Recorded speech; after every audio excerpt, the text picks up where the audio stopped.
రైతులు అంటే రాష్ట్ర ప్రభుత్వానికి చులకన ఇది. అందులో రేవంత్ రెడ్డి ప్రభుత్వానికి చులకైంది. ఒక్క యూరియా బస్తా 1200 రూపాయలు పెట్టి రైతు కొని ఏం చేయాలి? ఆ నానో యూరియాని ఏం చేసుకోవాలి? రేవంత్ రెడ్డి చాతగారుడు కాబట్టి, రాష్ట్రానికి దరిద్రంలో దాపరించింది కాబట్టి, తుమ్మల నాగేశ్వరరావు తాగి తుమ్మల్లో పడుకున్నాడు కాబట్టి ఈ రోజు రాష్ట్రానికి యూరియా బస్తాలు కరువు అయ్యింది.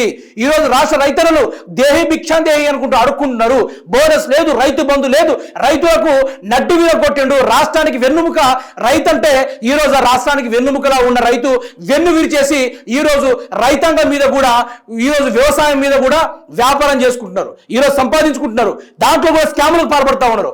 కేసీఆర్ ప్రభుత్వంలో ఉన్నప్పుడు 28 లక్షల మెట్రిక్ టన్నుల యూరియా తెలంగాణ రాష్ట్ర ప్రజలు వాడేటట్టుగా కేంద్ర ప్రభుత్వం నుంచి మెడలు వంచి మరి తెలంగాణ రాష్ట్రానికి యూరియా తీసుకొచ్చేలా చేసిండు కేసీఆర్. కానీ ఈ రోజు ఏమని అంటే యూరియా ఇవ్వడం లేదు, యుద్ధం చేయడం వల్ల యూరియా రాలేదు, పాకిస్తాన్ మీద బాంబు వేయడం వల్ల యూరియా రాలేదన్నాడు. మరి ఈ రోజు ఎవరి కొంపల బాంబడింది? నరేంద్ర మోడీ కొంపల బాంబడిందా? రేవంత్ రెడ్డి కొంపల బాంబడిందా? తుమ్మల నాగేశ్వరరావు గారి యొక్క కొంపల బాంబడిందా? ఈ రోజు యూరియా ఎందుకు రావడం లేదు? నానో యూరియా ఎవడు ఇవ్వనున్నాడు? ఎవరు ఇవ్వమన్నాడు? ఈ రోజు రైతులు ఎందుకు రాబోయి ప్రజలు దోచుకుంటున్నారు? ఇట్లాంటి రాజకీయాలు చేసుడు బదులు, ఇట్లాంటి పనికిరాని రాజకీయాలు చేసుడు బదులు రాజీనామా చేయండి రాబాయి. రాజీనామా చేసి చక్కగా దిగిపోయిండు. ఈరోజు రైతులు లైన్లు కట్టుడు. ఈరోజు రైతులు ఓట్లమ్మాలంటే ఆ యొక్క షావుకారుల యొక్క దళార వ్యవస్థ కాళ్ళలో పడరు. ఈరోజు మళ్ళీ వెనకటి కాలం లెక్కనే భార్య యొక్క పుస్తకాలు తాకట్టు పెట్టి పెట్టుబడి సాయం తీసుకొస్తున్నారు కదరా.